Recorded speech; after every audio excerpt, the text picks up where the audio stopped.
क्या आपने कभी सोचा है कि हमारे दैनिक कार्य ग्लोबल वार्मिंग में कैसे योगदान दे रहे हैं कि हमारे पृथ्वी का स्वरूप तेजी से बदल रहा है? यह सिर्फ एक प्रचलित शब्द नहीं है, यह एक वास्तविकता है जिसमें हम रह रहे हैं और यह एक खतरनाक दर पर हो रहा है।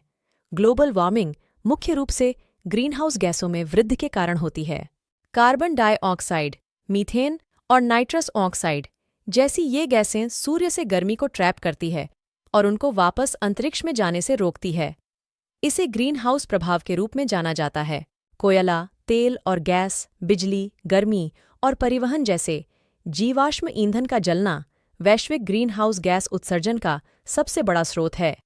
वनों की कटाई, औद्योगिक प्रक्रियाएं और कुछ कृषि पद्धतियां भी ग्रीन हाउस गैसों के बढ़ने में योगदान करती हैं।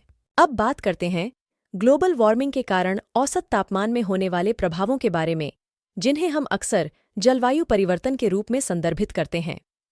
जलवायु में इस बदलाव का मतलब सिर्फ कठिन गर्मी ही नहीं है, बल्कि गंभीर तूफान, बाढ़ और सूखा जैसी अधिक चरम मौसम की स्थिति भी पैदा होती है। ध्रुवीय बर्फ की चोटियां तेज दर से पिघल रही हैं। तापमान और मौसम के मिजाज में बदलाव के कारण कई प्रजातियों के आवास और भोजन के स्रोत बाधित हो गए, जिससे उनके विलुप्त होने की दर में वृद्धि हुई। लेकिन उम्मीद है, हम में से प्रत्येक के पास बदलाव लाने की शक्ति है। अपने कार्बन फुटप्रिंट को कम करके हम इस दर को धीमा कर सकते हैं। इसका अर्थ है जीवाश्म ईंधन के उपयोग में कटौती करना, ऊर्जा पुनर्चक्रण को संरक्षित करना और यहाँ तक कि पेड़ लगाना भी उन नीतियों और कंपनियों का समर्थन करने पर विचार करता है जो ग्रीनहाउस गैस उत्सर्जन को कम करने के लिए प्रतिबद्ध हैं। ग्लोबल वार्मिंग केवल भविष्य की पीढ़ियों के लिए एक समस्या नहीं है, परंतु यह अभी हो रहा है और इसका प्रभाव हम सभी पर पड़ता है।